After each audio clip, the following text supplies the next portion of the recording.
जय श्री कृष्णा दोस्तों, राधे राधे। हमारे चैनल लर्निंग विद में आपका बहुत बहुत स्वागत है दोस्तों। आज फिर से हम दिवाली के लिए बहुत ही प्यारी सी ड्रेस बनाने जा रहे हैं। और ड्रेस में हम बहुत ज़्यादा चीज़ों का इस्तेमाल नहीं करेंगे, थोड़ी सी हल्की होगी, क्योंकि हमेशा हम हैवी ड्रेस जब बनाते हैं ना, तो बहुत सारे लोग कहते हैं कि बहुत सारी चीज़ें हम उपलब्ध नहीं हो पाती हैं, बूटियाँ वगैरह है या स्टोन चेन वगैरह है, तो बिना इनके भी आप बनाना सिखाया करिए। तो आज जो हम ड्रेस बनाएंगे ना, उसमें हम इन सब चीज़ों का इस्तेमाल नहीं करेंगे। इसके लिए हमने 6 इंची चौड़ी और 60 इंची लंबी 2 पट्टियां कट के, एक येलो कलर की और एक ग्रीन कलर की, इन्हीं दोनों पट्टियों की मदद से हम 6 नंबर के ठाकुर जी की ड्रेस बनाने जा रहे हैं। ड्रेस बहुत ही प्यारी होगी, बहुत ही खूबसूरत होगी और डिज़ाइनर लुक में होगी। तो चलिए शुरू करते हैं।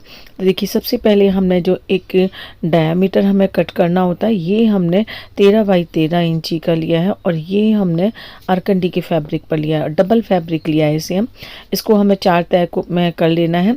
एक बार लंबाई में फोल्ड करेंगे, एक बार चौड़ाई में, और जैसा कि हम बुकरम के ऊपर डायमीटर कट करते हैं, उसी तरीके से इसे चारों तरफ से गोल करके हमें और गोल कट कर लेना है।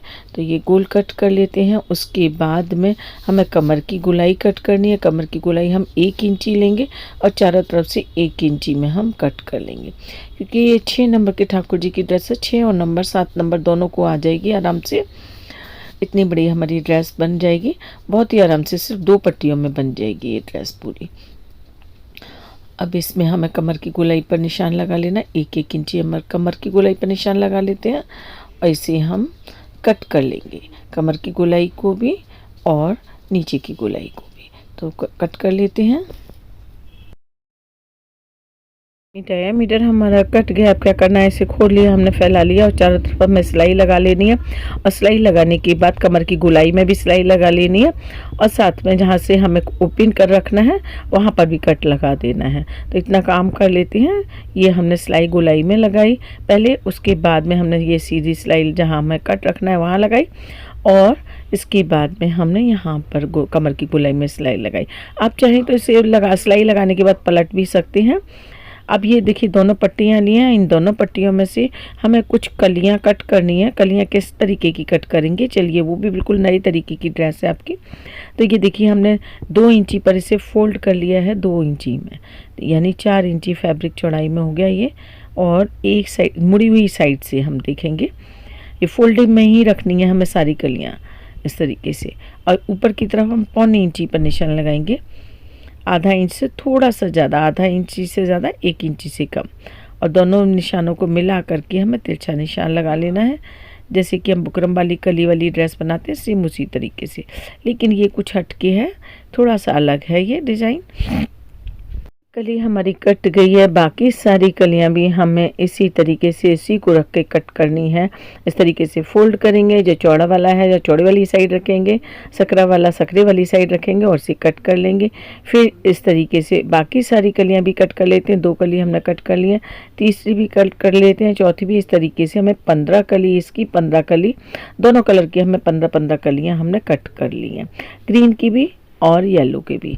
अब दोनों को किस तरीके से अरेंज करेंगे, चलिए देखते हैं।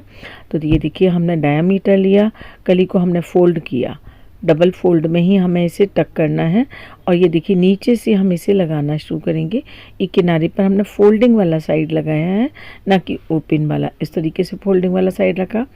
अब हमने दूसरे कलर की पट्टी ली और उसको भी फोल्डिंग वाले साइड को हमने, जो उसका पीले वाले का ओपन वाला साइड है, उसके ऊपर हमने रख दिया, उसको ढकते हुए। और जितना हमने यहाँ दिखाया है उतना ही हम पहले चाहे या तो नाप लीजिए या अंदाज से, हर कली के अंदर, हर पट्टी के अंदर उतना ही नीचे से हमारा जो घेर है ना वो दिखाई देना चाहिए। सपोज़ ये मान लो हमारा 1.5 इंची दिखाई दे रहा है, तो बाकी सारी जो कलियां हम लगाएंगे ना, उनका भी सबका 1.5 इंची नीचे से घेर दिखाई देना चाहिए। ऐसा नहीं कोई कली हमारी 1 इंची दिखाई दे रही है, कोई 2 इंची दिखाई दे रही है। इस तरीके से पूरा जो हमारा डायामीटर है, पूरा घेर है, उस पर 1 कली पीली, 1 कली हरी, इस तरीके से हमें पूरे पे ये पट्टियाँ लगा लेनी है। ये हमने लगा ली हैं। अब क्या करना है, बहुत ही प्यारी लग रही है ना, देखिए थोड़ा डिफरेंट लग रहा है ना। अब इसे हम पलटेंगे। पलटने के बाद में जो अस्तर है ना, उसकी चारों तरफ सिलाई लगा लेंगे और साथ ही बीच में कमर की गोलाई में भी सिलाई लगा लेंगे। और जो एक्स्ट्रा फैब्रिक होगा ना, उसे कट करके निकाल देंगे ताकि फिनिशिंग आ सके। तो ये काम कर लेते हैं, उसके बाद बताते हैं आगे क्या करने वाले हैं। ये वाली सिलाई लगाने के बाद कमर की गोलाई में भी हमें सिलाई लगा लेनी है और जो एक्स्ट्रा फैब्रिक है ना उसी कट करके निकाल देना है ताकि एकदम से बढ़िया सी फिनिशिंग दिखाई दे। तो ये सारा एक्स्ट्रा फैब्रिक हम कट करके निकाल देते हैं कमर की गोलाई में से भी, ताकि नेफा लगाने में आसानी रहे और देखने में भी अच्छा लगे। तो इस तरीके से कमर की गोलाई से भी एक्स्ट्रा फैब्रिक को हमने कट करके निकाल दिया। अब इसको फैब्रिक को निकालने के बाद क्या करेंगे चलिए बताते हैं। ये देखिए खूबसूरत सा हमारा बेस बन गया। अब हमने गोटा लिया है आधा इंची का और इस गोटे को हमने आधा ऊपर आधा नीचे की तरफ करके बीच में सिलाई लगाते जाना है। दोनों साइड ये हमारा गोटा टक हो जाएगा। इस तरीके से ये पाइपिंग लगाना बहुत अच्छा रहता है, गोटे की बहुत आसानी से लग जाती है और फिनिशिंग भी बहुत अच्छी लगती है। तो इसी गोटे की पाइपिंग को हमें चारों तरफ पूरे गोले में लगा लेना है। उसके बाद क्या करेंगे, पाइपिंग लगाने के बाद ये लेस लिए हमने, इस लेस में नीचे फ्रिल डालते हुए हमें पूरे घेरे में ये लेस को लगा लेना है। लेस हमने पूरे में टक कर लिए। अब दोनों साइड हमें गोटा लगाना है। गोटा लगाने के बाद में निफा बनाना है। तो इतना काम ये भी कर लेते हैं, उसके बाद बताते हैं आगे क्या करेंगे। निफे के लिए हमने 1.5 इंची चौड़ी और भी पट्टी कट कर ली है और इसे फोल्ड कर करके डबल को फोल्ड करके और ये हल्का सा खींचते हुए बल देते हुए हमें इसमें कमर की गोलाई में टक कर लेना है। पलट करके हमने डोरी भी लगा ली है और ये देखिए बहुत ही खूबसूरत सा घेर बन करके तैयार हो गया। इसमें हमने कोई बूटी वगैरह नहीं लगाई है। आप लगाना चाहें तो लगा सकते हैं, ऊपर से बूटी लगा सकते हैं, लटकन लगा सकते हैं। हैवी लुक देना है तो आपको कुछ भी कर सकते हैं। इसके दोनों सिरों को मिला करके हम जॉइंट कर देते हैं, सिल देते हैं हल्के से। उससे क्या होता है कि जब हम पहनाते हैं ना ठाकुर जी को पोशाक तो इधर उधर नहीं भागते हैं और एकदम बढ़िया गोल बनी रहती है। अब चलिए इसकी चोली बना लेते हैं। तो देखिए चोली बनाने के लिए हमने 4 इंची चौड़ा और 16 इंची लंबी पट्टी लिया और इसको हमें सिलाई फोल्ड करना है। डबल फोल्ड करने के बाद सिलाई लगा देनी है और पलट लेना है। इस तरीके से फोल्ड करने के बाद सिलाई लगा लेंगे सीधी, और सीधी सिलाई लगाने के बाद में इसे हम पलट लेंगे।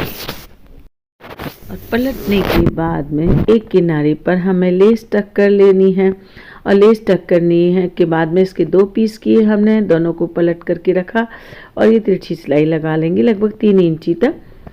तिरछी सिलाई लगाने के बाद पलट करके एक बार सिलाई लगा देंगे और ये बस यहाँ पर हमें इनको मोड़ देना है दोनों किनारों को।